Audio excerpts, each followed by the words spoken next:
This is it, Jennifer. Your big breaking TV. Welcome to prime time, bitch.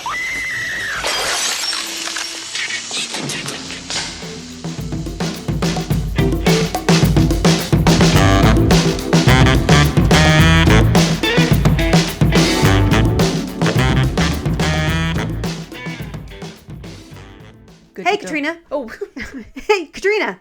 Porter. Hey, Katrina Porter. You startled me. You know why? Why? Because it's October. Spooky October. It's spooky. Welcome to Split Happens, everyone else. Welcome, everybody. Each episode, Katrina and I discuss the ins and outs of a movie both of us love. However, one of us must play the con and attack it. Sometimes with legitimate criticisms, but mostly of the silly variety. Especially this episode. Yes.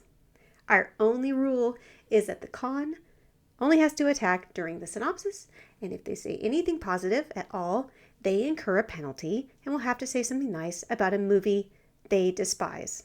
Normally, we have our movies picked out, but we decided to switch it up a little. Keep you on your toes. So here's what we're going to do. The pro is going to decide which movie you're going to have to say something nice about, because luckily both of us know each other really, really well, and we know what we hate. Yeah. I'll let you know which movie I've picked for you if you get a button push. Okay. As the pro, if I do catch a rule break, you're going to hear this sound. I'm in a glass case of emotion. So like I said, Katrina is the con today. Mm-hmm. I'm going to slash this movie like a dream-jumping serial killer terrorizing caffeinated neurotic teens. If that's what you're going to do. Right. That must mean that we are, of course, talking about 1987's Nightmare on Elm Street, Dream Warriors. We're the Dream Warriors. Fighting for your dreams and haunt your dreams with knives. Fucking hell. That delivery is going to haunt my dreams. I have multiple disclaimers. Ooh. One disclaimer is that, and I don't want you to see your eye roll, Sunday Night Football and the Chiefs are playing Tampa Bay. So I might be a skosh distracted. Second disclaimer is that in my day-to-day life, I'm a therapist. I spent the first 13 years of my career working in an inpatient psychiatric hospital. And this movie is mostly set in a psychiatric hospital. So, and this was in 1987. And they don't get shit right now, let alone back, however many years ago that was. I'm going to try not to be a downer about this because it's a movie. I will point out a few things in here that are just really inaccurate. I am really, really interested to hear what you say about I just assume most of them get it wrong. Most of them do. Yeah. Yes. Yeah. Well, I'll have questions. Okay. For you. I'll have answers. My last disclaimer is that I would be shocked if I don't get a button push in this. I love this movie so much. And I went into taking my notes thinking that this was going to be a cakewalk. And I'm like, this movie's great. This movie's great. I knew I loved it, but if it's been a while since you've seen it, this movie's hysterical. It's very easy to write it off as campy horror, but it really is so much fun to watch. Can I just say, I am really excited that we're doing horror movies this week, or this month. This month, yeah. Yeah. I mean, horror, let's get real loosey-goosey with that term. Our interpretation. Okay, I've got one more thing. I'll say this real fast. When Anna and I started this podcast in February of 2022, we were not quite sure how it was gonna be received, and I just want to say we're freaking gobsmacked by the downloads and support from people and that people listen. it really, I mean, we look at it every day and we talk about it every day, and it really does, like, there are a lot of days where, feeling that support from people is like kind of a boost. So thank you, everybody. Yeah. It really means the world to us. I'm so glad you said that. That's true. It warms even like the cavern where my heart should be. Looking at you, Germany. We really do. We get some really, really lovely people to talk to us, and I think it's just wonderful. Yeah, so it really is a big deal to us. Like, we love it. Oh, hey, while we're giving shout outs, Yeah. can I tell you about a podcast? Yeah. Oh, please do, because I'm very picky about podcasts, and you share this with me, and I love it. Oh my goodness. Yeah, you really are. You're much pickier. I am. Well, I listen to podcasts All the time. Yeah, I mean, because I listen to them at work. I just found out about this one called Partners in Crime. Yes. And it's this couple in Scotland. He's a comedian. He's actually pretty famous there, I think. But they talk about different true crime stuff, which I know that there's a million true crime podcasts out there. We listen to several. Yeah. But this was so entertaining. It's like really easy to listen to, and it was funny. And I've listened to like 4 or 5 episodes, and they're so funny and really, really great. The episodes are like between 30 and 40 minutes. It's not a huge time commitment. They go by really fast. The one that you had me listen to, I can't remember the name of it, but basically this guy almost gets killed like 27 different ways. Man. It's a great podcast. Oh yeah, it was a lot of fun. So yeah, after you listen to our episodes, definitely check out Partners in Crime, because it is a blast to listen to. Definitely. Let's talk about Nightmare on Elm Street, Dream Warriors. I wrote down actually a bit of trivia for sure about Dream Warriors. Not so much about the inception of Nightmare on Elm Street in general, so I'm going to wing it. You mean you're going to make stuff up? No. Quite a bit of my information came from a documentary called Never Sleep Again. It's like 4 hours long, and it's about the entirety of the Nightmare on Elm Street series. Mm-hmm. Wes Craven got the idea for Nightmare on Elm Street. Nightmare on Elm Street as a story seems to have its roots in these articles in the Los Angeles Times. The first article was about a young man, Asian descent, dying in the middle of a nightmare. He and the family had come out of relocation camps in Southeast Asia during the time of Pol Pot, when hundreds of thousands of people were just being slaughtered. About a year later, there was a second article. Then about 6 months later, the third, and the third one just got me. That was a young man whose father was a doctor. They had come out of relocation camps. He was having nightmares, and he was telling his family that there's something after me, and I'm afraid if I don't stay awake, it'll kill me. This kid decided he was going to stay awake. Sleeping pills the father had been demanding that he take were found under his pillow. He hadn't taken any of them. And he had a coffee pot in his closet full of black coffee with a long extension cord that he had hidden behind curtains. They were all sitting in the living room watching a movie, and he just kind of fell asleep. Carried him upstairs, put him to bed, pulled the covers over him, and everybody goes, thank God. Everybody goes to bed in the middle of the night. They hear screaming. They run into his room, and before they get to him, he is dead. Oh man, I got to do a movie about that. He chose the red and green of the sweater because he had seen in a book that those are the most 2 difficult colors to recognize against each other. Oh, really? And he felt like that was just unsettling. So, somewhere in down the line, they were like, they wanted Freddy Krueger to be different than other killers in that he actually talks, because Jason doesn't, Michael Myers doesn't. You just don't see a whole lot of that, and this was different, and it really evolved.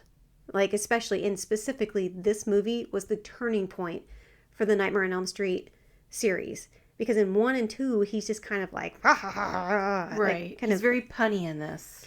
So he had done the first one.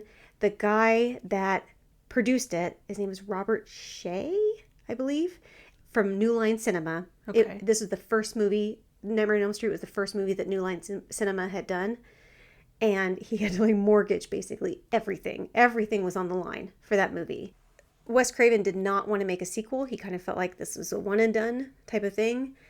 But Robert Shea definitely was like, no, let's keep this going. Mm-hmm. And so they did the second one. Heather Langenkamp was not invited back. Nancy. Wes Craven didn't have anything to do with it. And it was very different. And I don't know if you saw that one. I did, but it's been so long. Okay. It would have been when it came out. Quite frankly, I'm surprised that we didn't go with that one because it is super mega ultra big gay boat party gay. Oh, really? It is very gay. Dang, that's our lane. It really is. They wanted to do a third one. So then they asked Wes Craven to be involved with it. He couldn't direct it because he was doing Deadly Friend, which with Christy Swanson, I think. But he did say that he would help write. And that they wanted to get Nancy back. I think Wes Craven specifically wrote her character in. Called her, was like, "Are you okay with this?" And she's like, "Sure." So she wasn't busy? she was not at the time. So he wrote, well, actually, technically, I'm sorry, I'm going to have to go back a little bit. Technically, John Saxton, who plays Nancy's father, and Robert Englund, who of course plays Freddy Krueger, they both separately wrote screenplays for a third movie. I think Robert Englund's was called like Freddy's Funhouse or something like that. Right, I know. So Wes Craven brought on this guy named Bruce Wagner, the two of them. Actually, Wes Craven really wanted to go with something like super meta, which the studio rejected immediately. And then he ended up doing that anyway years later with The New Nightmare. Oh. And it was kind of like Scream before Scream. Uh-huh. So then he didn't do that. And then he said that he thought about a trend that was happening in the 80s at the time where parents were sending their like out of control teens to institutions. Basically, like just kids who were being rebellious were being treated as insane. And that was kind of a common thing for a short period of time in the 80s. Oh, geez. Okay. Right. And he knew that he wanted not just like a single person to be the hero. He wanted a group. So that's where he had come up with that. And he had the concept that involved like Freddy's home and teens who were dying by suicide. And then there was a group of kids who survived attempts and they were at this institution now. Interesting. Well, and it was really dark. It was. It sounds. Yeah. It was real dark. He he had in there like Freddy like shitting on a corpse, on Nancy's corpse, and like they didn't love that. So they scrapped that script and then they contacted Chuck Russell, who had just co-written Dreamscape. Oh, love that. Yeah, he did. He also did like The Mask. He did Eraser. He did The Scorpion King. Ugh. I know. They got Chuck Russell, who had done Dreamscape, which is a dreamy movie. Dennis Quaid. Chuck Russell had pitched a more fun film emphasizing like dark humor, and Russell brought in Frank Darabont to help write the script, and I bet that name sounds familiar. It does sound familiar. I mean, he's done a bunch of the Stephen King stuff. He did The Shawshank Redemption. He did The Mist. He did Green Mile. He's done a ton of stuff. Chuck Russell and Frank Darabont went to like lock themselves in a cabin for 11 days. And then they took the bones of Craven's and Wagner's script and then just fleshed it out into what it is. Okay. I'll tell you, the budget for this was about $5 million. Really? That's it? Right. It grossed about 45. Nice. So it did well. This movie obviously has a ton of characters. So I'm just going to I'm going to name those actors whenever we get to them, which is going to seem excessive, but there's a lot of Dream Warriors. Don't blame me, blame the script. Yeah, some might say too many. Do you have anything to say before we get in? This movie is fantastic. Period. Go ahead and play the fucking song. You got it.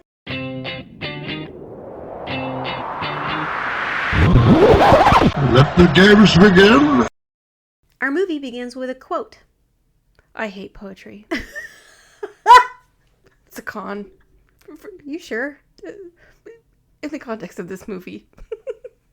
Don't look at my books. Well, the quote is "Sleep, those little slices of death, how I loathe them," by Edgar Allan Poe. Yeah, he never wrote that. Yeah, I'm serious. No one knows where that came from.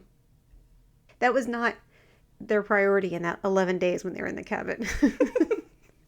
You know what? They're kind of like us doing our notes for this. No shit. Like fact checks. Nah. No, they get the point. Let's have fun. Then we get a super fun sequence of a teen making a paper mache house. This bitch doesn't measure. It's paper mache though. Could you find a messier craft project? Was there a glitter shortage? It's so wet. It's It's a very wet you know what? project. I don't like paper mache. It really ruined this movie for me. I believe that. It's so sticky. I wouldn't want to touch it. I don't like that. Well, yeah, and also when she gets in bed in a few minutes, she doesn't wash her hands. Well, the teenager that's making that paper mache house that you don't like so much is Kristen, and she's played by Patricia Arquette. And this is her very first role. I love Patricia Arquette in general. Okay. How about in this movie? I actually could tell this was her first movie. But I think she probably tried real hard. I think she did. Did you recognize the mom? No? You didn't? No. She was in one of the best movies ever. You have to be more specific. We cover a best movie ever every week. Yeah, Night of the Comet. She's the stepmom. Oh, shit! Yeah. Oh, fascinating. She's a real bitch. Well, She does not have her priorities in line. Well, that purple lame dress is not going to wear itself. I don't think she's going to be wearing it for long. She got Chuck downstairs looking for the booze. Looking for the bourbon. God. I hope he found it. Kristen falls asleep. And boy, was that a bad fucking idea. Because she dreams of the Elm Street house and a little girl. Okay, so Mark Shostrom, I hope that's right. He was one of the special effects guys. And he was told by Chuck Russell, the director, when making the little girl corpse that she is kind of holding and carrying around. Yes, I've got this in my notes. Okay, well, Chuck Russell, he's like, well, what do you want for this? And Chuck Russell's like, think Auschwitz. Oh my. Can I just make a point? Kids jumping to creepy music in a movie is always bad. But, reference Dark Heart and Care Bears. When he went to the carrying island and they were, they were pranking him with the jump rope. Yes. What happened? He broke the carrying meter. You think it was because of the jumping? I think so. Not because he was evil? No. And he was purposefully trying to break it? No, I think it was the jump rope. Huh. Anna. Yes.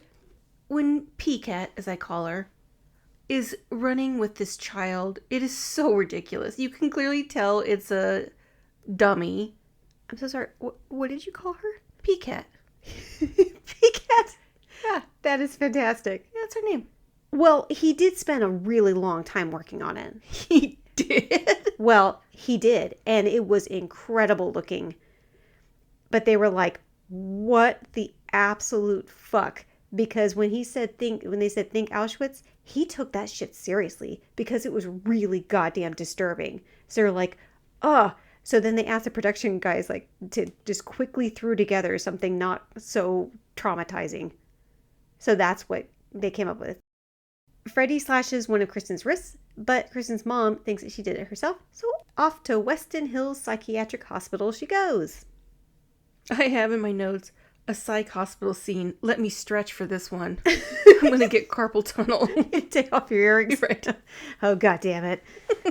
At Weston Hills, this is where we first see Morpheus Max. He's played by Morpheus / Cowboy Curtis, Lawrence Fishburne. Do you know when he, in Apocalypse Now, he was 14 years old? Yes, I do. He lied. That is bonkers. Oh, yeah, it's probably in that documentary. Yes. Yeah. Hearts of Darkness, I think, is what the documentary is called. Good. What's funny about what you just said is I watched this with Ty when I was taking my notes, and I kept calling him Morpheus, and Ty kept calling him Cowboy Curtis. He's both to me and Max. I really like his character in this. Did he say that depression was caused by acid? Yeah, he's not a doctor, though. He works in a psychiatric hospital. You've worked with people that are not doctors, not nurses, not people who have gone to school quite some time, that probably has some very strange views.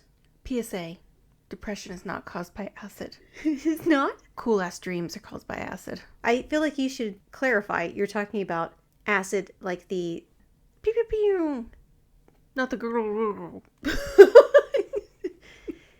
Boy, you vocalized that better than I ever possibly could. We see Dr. Neil Gordon, and he is played by Craig Wasson. We also see Taryn. She's played by Jennifer Rubin. And then we see Jennifer, not Reuben, played by Penelope Sudrow. And we also see Kincaid, who is played by Ken Sagos. And he is in an alone time cushion room. A quiet room? Is that actually what it's called? It is called a quiet room. It's actually called a quiet room? That's one of the few things they got right in this. Yeah. So in an inpatient hospital, when somebody's like a danger or needs to have some alone time, they go in a quiet room. Dr. Sims is our other doctor here. What a bitch. Well, she's played by Priscilla Pointer. I hate her. Well, you want to know something interesting about her? She is the mother of Amy Irving. Oh, God. Which means, of course, are you telling me that she was the bitch, mother-in-law? Steven Spielberg is somehow involved in this movie? To Steven Spielberg. I have fucking died. This bitch cannot get his hands off an 80s movie. 80s? We talked about him in Mortal Kombat. He's like Stan Lee, almost. Oh. Except he's not necessarily on camera, but always behind. Damn. Dr. Sims says if Kincaid keeps having his outbursts, he's going to have to be isolated permanently. And I think that happens. Permanent isolation. No. It doesn't. You can't. Even if they have lots of outbursts? No, you can't just keep someone permanently in a quiet room. It almost went full like Steel Magnolias. Like, of course you can. No, you cannot. Nancy shows up, and of course she's played by Heather Langenkamp. She's not good. Heather Nancy is not good. Well, sure she is. No. And then P-Cat's like, 5, 6, grab your crucifix. And Nancy's like, where did you learn that song? Who taught you that? And start shaking the shit out of her. I wanted her to be like, you did, Nancy.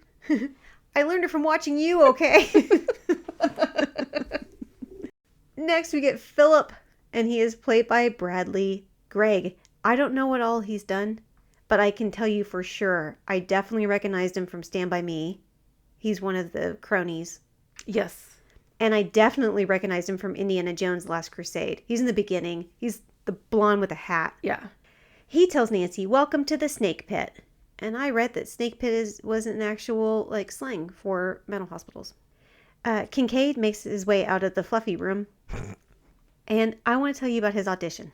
Okay. He was told by his agent to audition. Mm-hmm. And he was not having a good day. He really wasn't. He had to get on a bus. It was raining. His sister had just had her bike stolen. That's not true. You just made that part up. Mm-mm. Because you realized you said he was having a bad day. He had to get on a bus and it was raining. Talk about first world problems. So then you said to start making up other stuff to make his day bad. Well, I mean, after he had to walk like to and from the bus. I mean, it was raining. It was raining quite hard. And that'll bum me out. If it's lightning, that would ruin my entire week.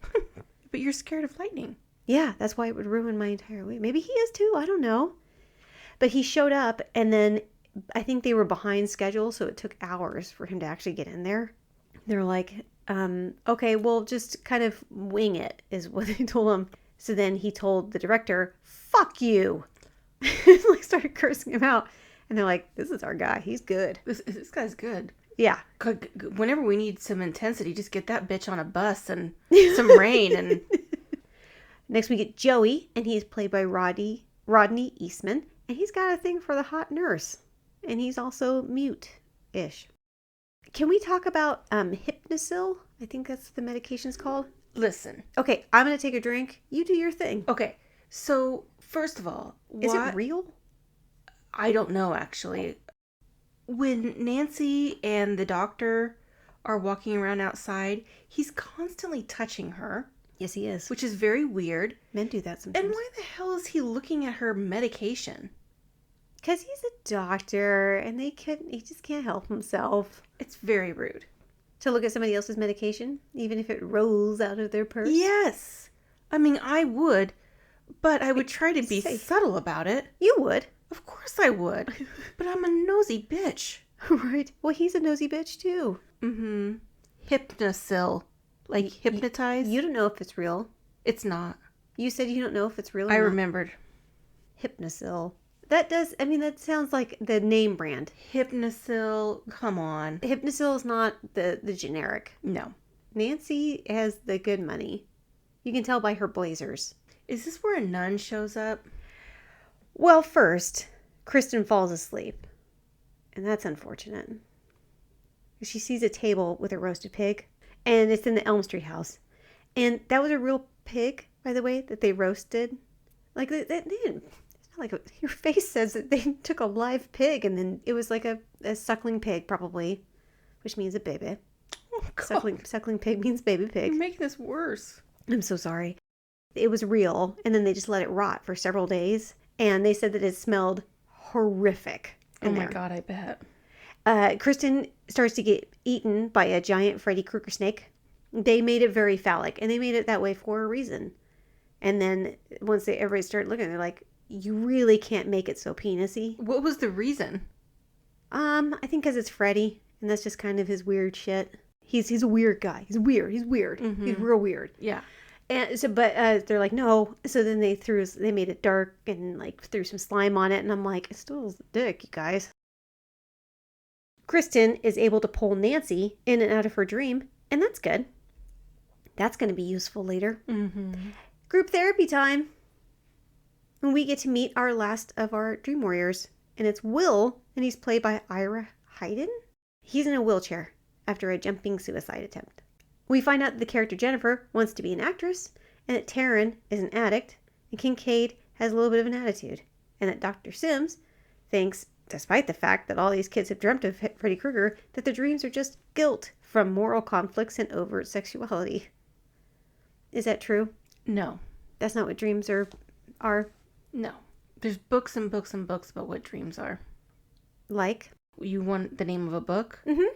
Dreams by Jung. What else you got? He was crazy. Dreams 2 by Freud. He was crazier. The mother issue.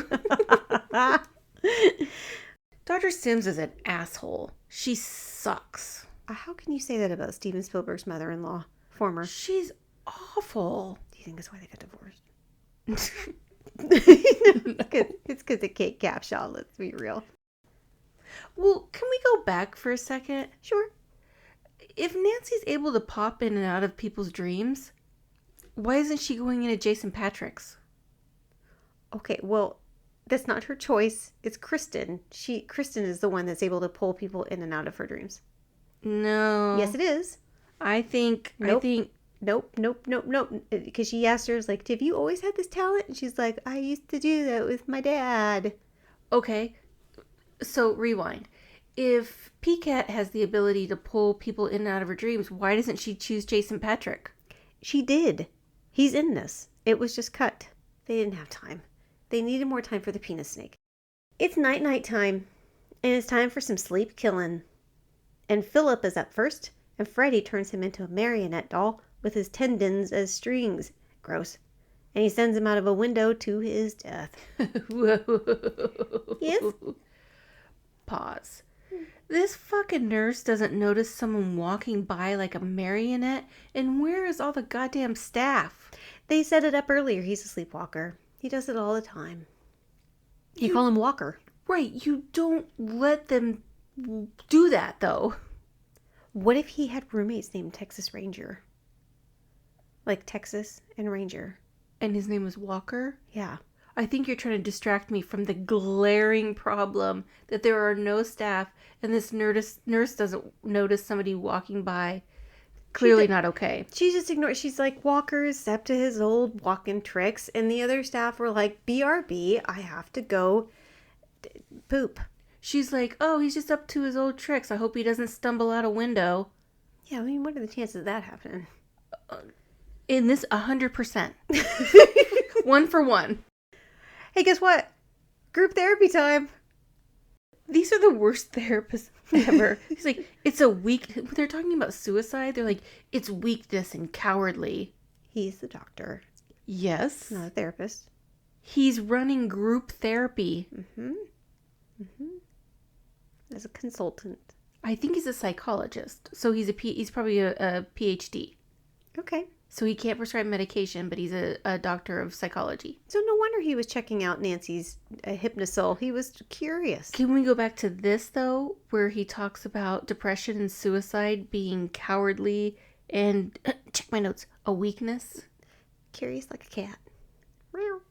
I would like him to be curious about some facts and some kindness. He knew that that's what they wanted. They wanted some tough talk. Yeah, they seem like they're really receptive to tough love. Mm-hmm. Kincaid can't keep his ass out of the quiet room. The fluff room looked peaceful. All I'm saying is he doesn't have to talk to anybody. He doesn't have to do anything. And the room is cushioned. That sounds awesome. You can literally have nothing in a quiet room. Awesome. You would not survive for 5 minutes. Because I'm cagey. I would have been walking around. Let me out of here. I know my rights. We were at a 3-year-old's birthday party earlier today, and you looked like somebody spiked your punch with Adderall. I got real antsy in the pantsy. I can't help myself. I'm just not good at sitting still. I'm not sitting still now, and I'm in a chair. I have a question. Whoa. Does Morpheus work 24 hours? This bitch is always at the hospital. Committed. It's his commitment to excellence. Oh, great. I'm sure he's really on his game. He's got 4 stars. When he's working 12 shifts a day. Mm-hmm. Mm-hmm. That's why he wasn't there. Okay, I'm sorry.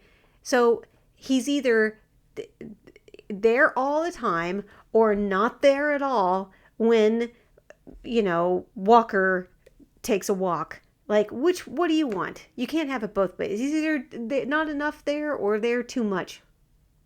Could he be there at that time? That one time? He was sleeping. Does the man not deserve to sleep? He's not having nightmares. When is he gonna find Neo? After he gets some sleep. One of the orderlies tries to get Taryn to take drugs. Because, again, she's an addict. And while Jennifer is in another room, watching TV and trying to stay awake. What kind of fucking orderly is this? Like, let's go hit up the good time cabinet. Not a good one. No. He's a bad guy. Yes. But he's probably got fired the next day. He's like the orderly from Kill Bill. Buck. My name is Buck. I'm here to fuck.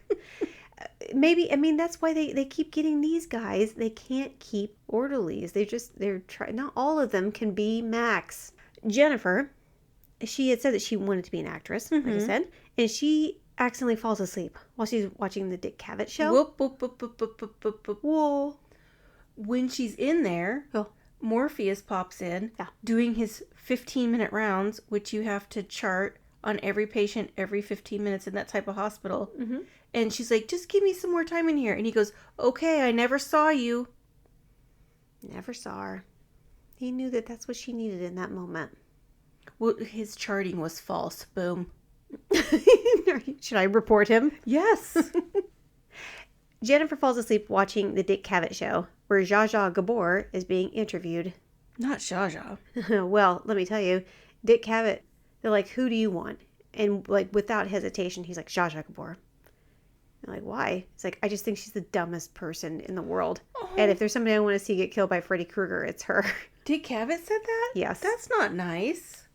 Well, Zsa Zsa didn't even bother reading the script. She had no idea what she was getting into. So then Freddy Krueger just pops up, and the reaction you see is fucking real. Because maybe, Zsa Zsa, you ought to stop slapping cops and do more reading scripts. She's not doing anything anymore. She's dead. Well, she had a rough go at the end. She lost a leg. They had to amputate a leg.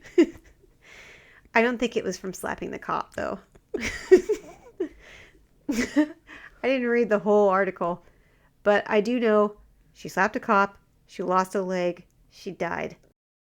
Jennifer goes up to the TV, where Dick Cavett's show is, and then some metal arms grab her, and Freddy pops out of the TV and says, "Fuck the prime time, bitch!" Which was not the original line. It was something else, and he didn't like it, so that was improv. And it's probably one of the most beloved lines out of the whole series. Here's a criticism, and this is real. Yes. She's white. Yeah? How do they think this white bitch jumped all the way up and stuck her head in that TV? She can't jump. Also, what a strange way to die by suicide. Right. I'm gonna jump, which I clearly can't do. I don't care what Woody Harrelson tries to tell us. She's not sticking her head up in that TV.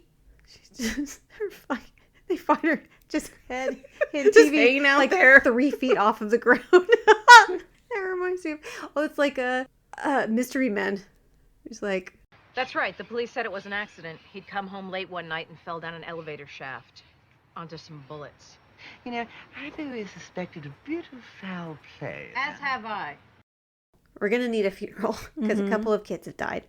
And then a nun shows up to talk to Dr. Neal, but no one else can see her, so that's fun. A nun. Come on, talk about a trope. Can we get a crucifix that comes alive and a kid puking up pea soup? Just to round out the religious tropes. We do get a crucifix at the end. Mina, oh, really? Can we talk about date night where Nancy goes on the date with the doctor? Yeah, I didn't write any of it down, but I have a feeling you have something to say about it. Nancy's at, like, the doctor who sucks is over at her, not Dr. Sims, the other one that sucks, the guy. He's over at Nancy's place, and he, like, hands her his empty plate, like, here, take care of this, will ya? She's like, okay. I mean, I am a modern woman, but... He knew she wanted to do that. She's a helper. Here's why you didn't write anything down about this scene. Because she's like... She's talking him into using this experimental medication. Hypnocil. Ding. Trademark. Right. And he's like, I'm ready for the truth. And she goes, okay, so you just have to forget everything you've ever learned ever and trust this stranger who takes experimental medication and believes a crispy child killer is killing people in their sleep based on their zip code.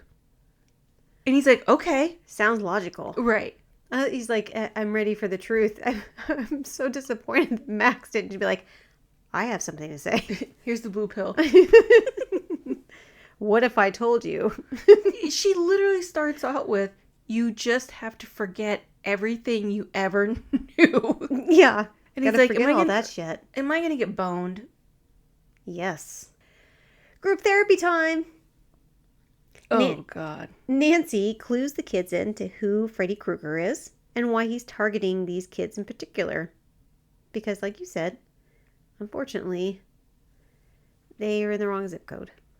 Right. Apparently, their parents all took part in killing Freddy Krueger just because he was killing some kids. You know what makes me really angry? Vigilante justice. No, I'm into that. Do you know what my favorite holiday is? Christmas. Yeah, and they made his sweater red and green.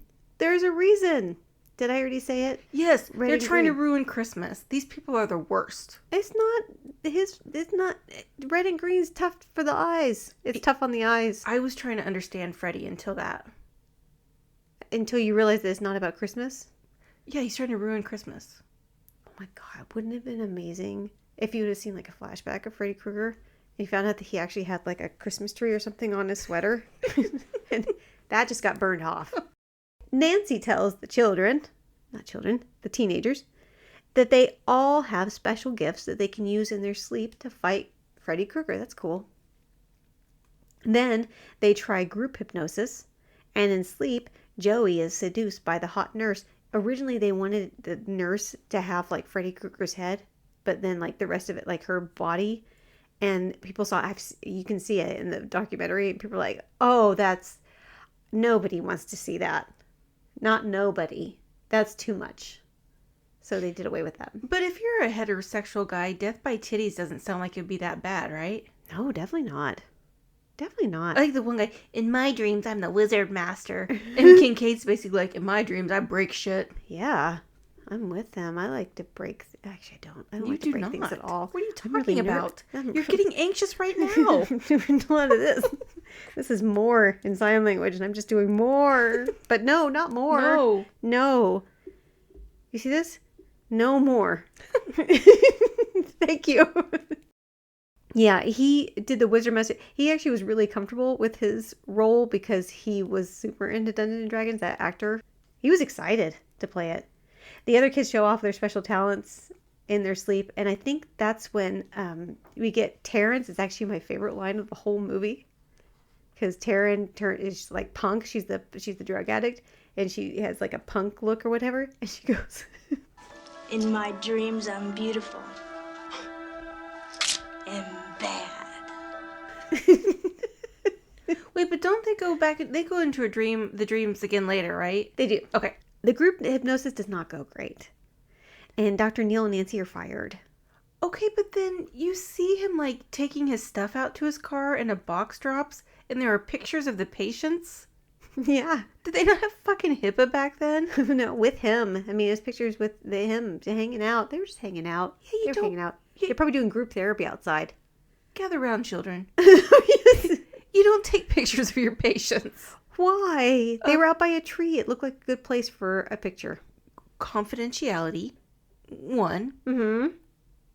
So they shouldn't get pictures. So patients shouldn't get pictures taken of them. Okay, well. Not by their doctor. That's weird. What if there's nobody else there? You mean like when they're supposed to be making sure somebody doesn't jump out a window? Mm-hmm. So basically in crisis? Let me ask you this. Okay. In the picture the doctor had with the 2 patients. Yeah. Did you see anybody jumping out of a window? I rest my case. Listen, I'm still upset about the red and green sweater. Oh, you really? Yes. Because of Christmas? Yes. What would make you feel better about this? If he was wearing orange. So when you look at Freddy Krueger's sweater, you think, ho, ho, ho. Yes. Are we back to the nun again? Okay, so yeah. So Dr. Neil and Nancy are fired, and then Neil seeks out, he sees the ghost nun who gives Dr. Neil the backstory. The bastard son of 100 maniacs. Does she not know how sperm works? I mean... She tells them that they are going to have to get Freddy's remains and bury them on hallowed ground. I love this part. Yeah. Only one man knows where the remains are. Mm-hmm. So they head to a bar to find Nancy's dad, and who's played by John Saxton. She's like, "Sorry, you're a drunk and I haven't seen you in 5 years. Anyway, can I get Freddy's bones?" Well, drunk dad is a little too drunk to help. Mm-hmm. But Neil has had just about enough of his shit and tells them they're going to go find them bones, which are buried at a junkyard. But then, of course, what does he go get? Holy water and a crucifix. Hallowed ground. The nun was clear. She's not clear about how insemination works. 100 maniacs. Do you think this is where 10,000 maniacs got their name? Because I fucking hate them. You do? I do. I hate 10,000 maniacs. I don't know why. Well, this bitch hated 100 of them. Because Dr. Nurse Ratched sedates Kristen and puts her in the fluffer room, Nancy gathers the rest of the kids that aren't dead or in a coma, which means that leaves Wheels, Needles, and token one-dimensional angry black kid. Okay, I've got notes about that. Oh, but wait a second. Yes. And that's when they group hypnotize to help Kristen. Okay. And coma Joey. Neil and the dad go to the Junkyard. Junkyard. And the drunk guy is driving? Yes. Okay. Here at Split Happens, we do not agree with that. Maybe he only had one drink. He just sounds like that because that's his cadence because of all the trauma he's been through. Hey Nancy, it's so good to see you. Trauma. You look so pretty. You're so beautiful, just like your mom. Like, what was the guy from Intervention? Rocky. And the worst part, I still love you. Ah! Uh-oh, Taryn is in the dream and she's covered in glitter. Whoa. Huh. Okay, first of all, Kincaid is probably shocked that he's a black guy in an 80s movies and 3 white people have died before him. Yeah, I mean, spoiler alert, he makes it out of this one. Hey, spoiler alert, he's in the 4th movie and dies immediately. Okay. Needles has glitter on her chest. The true nightmare for Katrina. That is a true nightmare. I guarantee that poor woman had that shit on her boobs for the rest of her life. And everyone she dated nicknamed her Glitter Tits. How exciting. What a delightful nickname. This is a tragedy. I love glitter. My heart breaks for this lady. My heart breaks for you. Taryn tries to fight off Freddy, and she's actually able to get a stab in. Like, actually. She accidentally stabbed Robert Englund. Oh, really? Yeah. Whoopsie doodle. Oopsie doodles. In all fairness, though, I think it's in the 4th movie, he sliced up a female has a scar on her face from his, because that glove that he's wearing, I think there's a few different versions of it, but those are real fucking blades. Those are real blades, and it was really heavy. That's actually why he has his particular stance he has that makes it so perfect. Did I mention that Robert Englund is a chatty motherfucker? He would not shut up. There was one makeup guy that was like, I did all the makeup for the first movie, passing the baton on to somebody else for this. He's like, I'm so glad you can hear all of his stories. I've heard him 1,000 times. Okay, that's a criticism. That glove is not safe. We get one of my favorite death scenes in all of the Elm Street movies. Which one? That's when Taryn dies, and she gets the needles in the arm. He's like, such a rush. You know I don't like that. Let's get high. Yeah, and she's got the arm sucky things. The dork with the glasses would have pissed himself as soon as he heard the laugh. And I know this because I would have pissed myself 4 minutes ago. Next, it's the Dungeon Master is up next, and shockingly, he doesn't make it. So now all we have left is Nancy, Kristen, Kincaid, Coma Joey, and Dr. Neil. Oh, yeah, Dr. Neil and Papa Miller Lite are at the junkyard dealing with the stop-motion skeleton of Freddy Krueger's bones. Is this when he gets called my prison name? A burnt-faced pussy? Fucking hell. That's an unfortunate nickname. You know what? You go hard in prison. No one messes with me. No, I would definitely not. I'd try to saddle up next to you, though. Just in case, get on my good my side. buddy. Yeah. Meanwhile, back at the ranch, the kids and Nancy are battling Freddy Krueger and his weird, face chest thing. So weird. Yeah, it is. And why did Neil and the dad have to dig such a deep hole? Deep hole. It's my other prison name. That's my stage name. Welcome to the stage, Deep Hole. Put your hands together, give 'em a warm welcome to the center stage, Deep Hole. She's my cherry pie.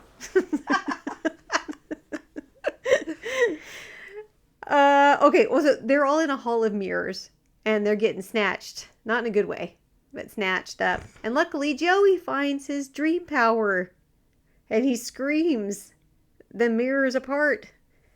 And then they think it's over, and you know that because Nancy's like, it's over.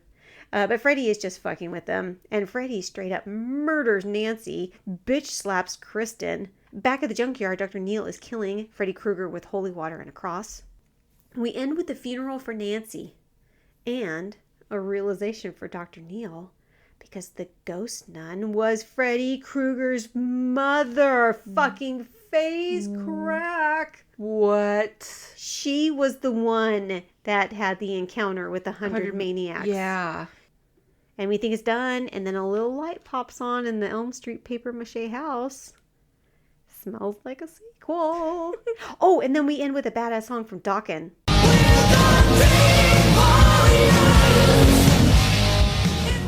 That was a big deal, that song. And I love that song. Dawkins. You know what else is great? What? That's the end of the movie. It's done. Yes. It's over now. Oh, thank God. I cannot believe I didn't get a button push. That was so great. Yes, it really is. You really expect it to be pretty dumb.